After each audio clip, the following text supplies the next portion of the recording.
সুধার সাথে ঠাম্মির করা অন্যায় দেখে রেগে গেল তেজ। সম্পূর্ণ জানতে ভিডিওটিতে একটি লাইক করে দেখতে থাকো। গল্পের শুরুতেই দেখা যায় যে তেজ চলে এসেছে সুধার কাছে, আর এদিকে দরজা টকটক করছিল। এটা দেখে ঝিনুক ভেবেছে হয়তো সেই জেঠু এসেছে, তাই লাঠি তুলেছিল মারবে বলে, কিন্তু সামনে দেখে তেজ। তারপর লাঠিটা তাড়াতাড়ি করে ফেলে দেয়। এরপর সুধা বলে, ও মিস্টার বসু মল্লিক আসুন, এই সব কিছুই হয়ে গেছে। ঝিনুক আর বিচ্ছু দুজন মিলে গাড়িতে তুলে দিয়ে আসবে। এরপরই তেজ বলে গাড়িটা বাদিকেই রাখা রয়েছে। ঝিনুক আর বিচ্ছু সমস্ত পেটিগুলোকে গাড়িতে তুলে দিয়ে আসতে চায়, আর তার মধ্যেই তখনই সুধার মনটা খারাপ। আর এটা দেখে তেজ বলে, কি হয়েছে? দেখে মনে হচ্ছে আপনার মনটা খুবই খারাপ। তখনই সুধা বলে, হ্যাঁ আসলে ওই জেঠু যে এরকম কিছু বলতে পারে এটা আমি স্বপ্নেও ভাবতে পারিনি, তাই একটু খারাপ লাগছে। তেজ তখন বলে, কোন জেঠু? এরপর সুধা সবটা খুলে বলে দেয়। তেজ তো খুব ভালো মতনই জানে সেই জেঠু তেজ নিজে, আর অন্য কেউ না। ছদ্মবেশ নিয়ে তেজ এসেছিল, কিন্তু সুধা চিনতে পারেনি। এরপরেই তেজ বলে, হবেই তো, আপনি নিশ্চয়ই কোনো গ্রিন সিগন্যাল দিয়েছেন, তার জন্যই জেঠু এই কথাটা বলার সাহস পেয়েছে, না হলে আর কিভাবেই বা বলতো, তাই না? সুধা বলে, মিস্টার বসু মল্লিক আপনি কিন্তু আমাকে অপমান করছেন, এটা কিন্তু একদমই ঠিক করছেন না আপনি।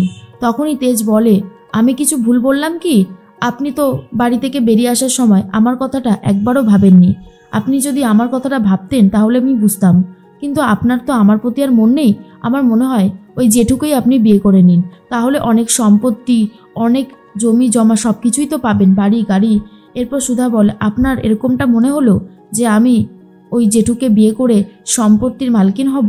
তাহলে সেটা ভুল ভাবছেন, কারণ আমার সম্পত্তির ওপরে কোনো লোভ নেই। আমি নিজে যেটুকু করব সেটুকুই শুধুমাত্র আমার, অন্যের সম্পত্তি আমি কেন নিজের করতে যাব? তেজ তখন বলে, হ্যাঁ ঠিক আছে, আমি আর এখন এ বিষয়ে আর কোনো কথা বলতে চাই না। এরপরেই তেজ তো চলে যায়। সুধা ভাবে, মিস্টার বসু মল্লিক আমাকে এইভাবে অপমান করে গেল, এটা মিস্টার বসু মল্লিক একদমই ঠিক কাজ করেনি। এর মধ্যেই বাড়িতে চলে এসেছে কমলিকা। কমলিকাকে দেখে অবাক হয়ে গেছে লক্ষ্মী, আর বলে, কি ব্যাপার, আপনি এখানে কি করতে এসেছেন? কমলিকা বলে, আছে অনেক দরকার আছে। কমলিকা মানে ইমনের মা একটা ফোন দিয়ে এঁটেছে, আর সেই জন্যই এসে গেছে আচার্য বাড়িতে। তার মধ্যেই এদিকে সুধার পাঠানো বিস্কুট খেয়ে তেজ বেকারির প্রশংসা করতে থাকে সাধারণ জনগণ, আর তখনই মিডিয়াতে সেটা তুলে ধরা হয়েছে। আর এবারে তেজ তার ঠাম্মিকে দেখায় আর বলে, দেখো ঠাম্মি, আমাদের নতুন বিস্কুট খেয়ে সবাই কি সুন্দর প্রশংসা করছে। আর এটা দেখার পরে ঠাম্মি তো অনেক খুশি হয়ে যায়, আর বলে, বাগবাজারের ওই দোকানটাতে একবার আমাকে নিয়ে চলো তো, আমি যাব, গিয়ে দেখব কি সুন্দর সব কিছু করেছে। এর মধ্যেই ঠাম্মির কথা শুনে তেজ আর বিক্রমবাবু দুজনেই ভয় পেয়ে যায়। বিক্রমবাবু বলে, আচ্ছা মা, তুমি ওখানে গিয়ে কি করবে? তোমাকে ওখানে যেতে হবে না, আমি ব্যবস্থা করে দিচ্ছি। এরপরে ঠাম্মি বলে, কেন?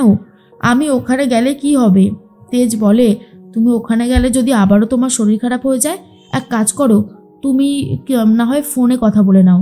এরপরে বাধ্য হয়ে ফোনটা ধরিয়ে দেয় বিক্রমবাবু। আর ঠিক তখনই সুধা ভাবে হয়তো বাবা ফোন করেছে, তাই বলে, হ্যাঁ বলুন বাবা।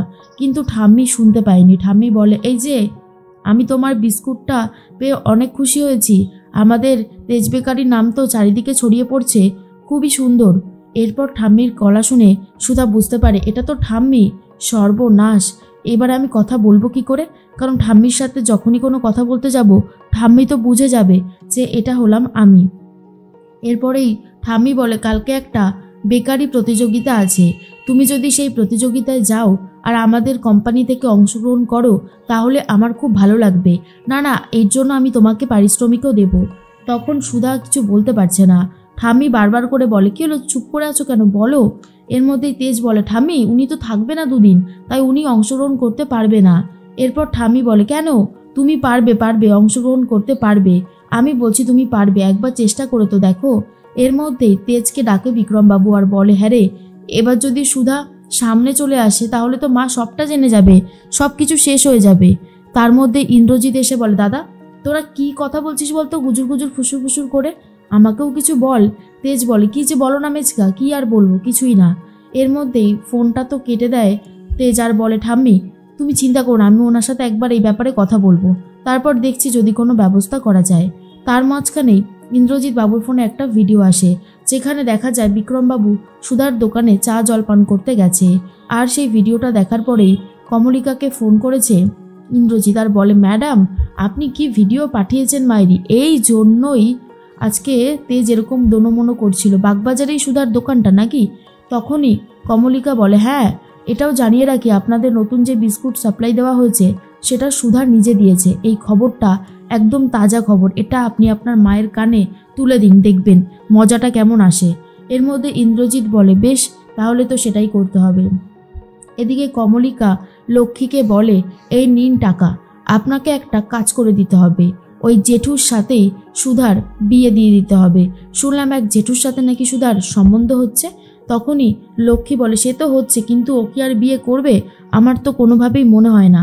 কমলিকা বলে, আরে সেই জন্যই তো আপনাকে টাকাটা দিলাম, আপনি এই টাকাটা রাখুন, আপনি যদি সুধার সাথে ওই বুড়োটার বিয়ে দিতে পারেন তাহলে আপনাকে এর থেকেও ডাবল দেব।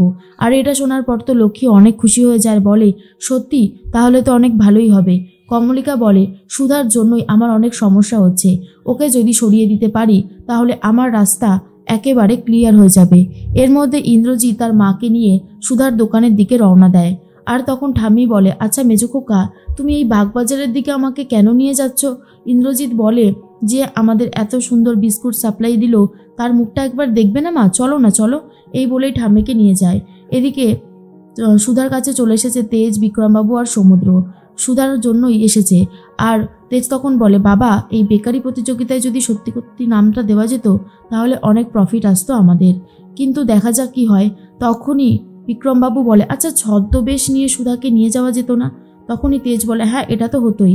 এরপর ঠাম্মিকে দেখতে পেয়ে যায় বিক্রমবাবু, তেজ আর সমুদ্র। ঠাম্মিকে দেখেই তো ভয় পেয়ে গেছে। এরপর ইন্দ্রজিৎ বাবু বলে, ওই দেখো, দেখতে পাচ্ছ? ঠাম্মি সুধাকে দেখে তো পুরো রেগে গেছে। আর সুধা বলে, ঠাম্মি এখানে? তখন ঠাম্মি বলে, বাড়ির বড় বউ কিনা রাস্তায় ঠেলা নিয়ে দোকান দিয়েছে, এই দৃশ্যটাও আমাকে দেখতে হলো। সুধা বলে, আমি তো কোনো অন্যায় করিনি ঠাম্মি, আর আপনি তো আমাকে বসু মল্লিক পরিবারের বউ বলে মানেনি না, তাহলে অসুবিধার কি আছে? আর আমি যতদূর শুনেছি আপনিও নাকি বাড়িতে থেকেই তেজ বেকারির বিজনেসটা শুরু করেছিলেন, অসুবিধার কি? এরপর ঠাম্মি বলে, তুমি তোমার সাথে আমার তুলনা করছো? শোনো, তোমাকে আমি বলে দিচ্ছি, তুমি আর বেশি বাড়াবাড়ি করো না।